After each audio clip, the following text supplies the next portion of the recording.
This is the second of my gravitational videos. This is about orbits. Now, the equations that we're going to look at apply to satellites in orbit around the Earth, planets in orbit around the Sun, moons in orbit around other planets, any smaller object in orbit around a larger object.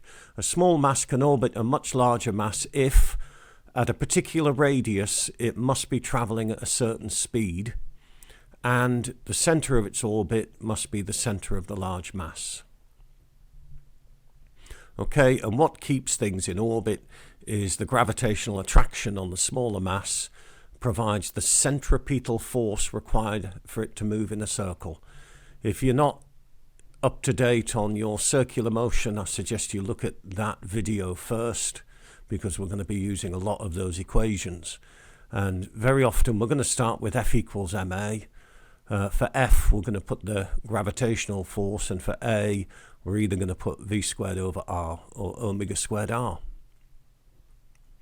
There's two important orbits which are worth looking at closely: a low polar orbit and a geostationary orbit.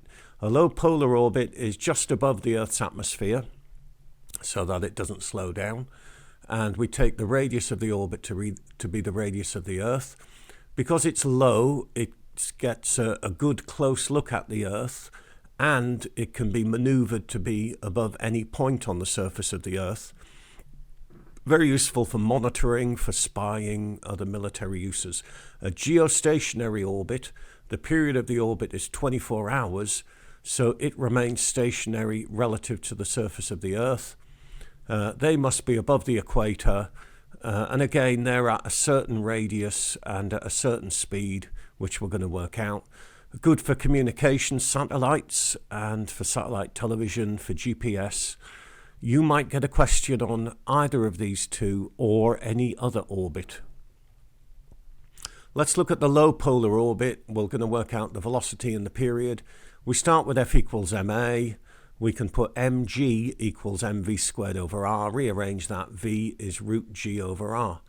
And for a low polar orbit, little g we can put as 9.8, and then r is the radius of the Earth. Work it out yourself, and you should get a velocity of about 8 kilometers per second. When we know the velocity, then pretty straightforward to work out the period, about 88 minutes. They go around the world in 88 minutes. The geostationary orbit is a little bit trickier. Again, we start with F equals ma, but for F, we put gmm over r squared, because we don't know the value of little g yet. And for ma, it's actually easier to go m omega squared r, because we can write omega in terms of the period, which we know.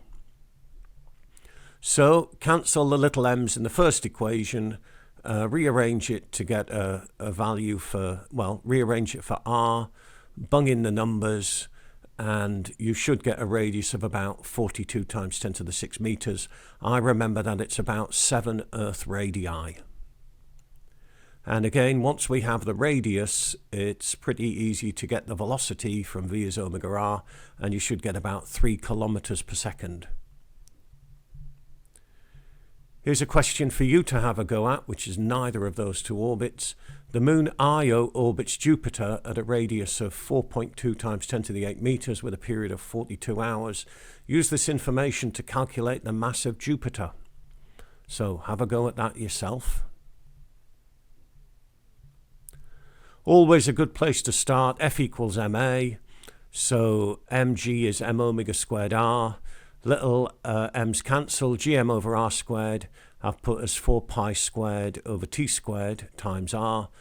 Rearrange that for r, bung in the values, and there's the mass of Jupiter.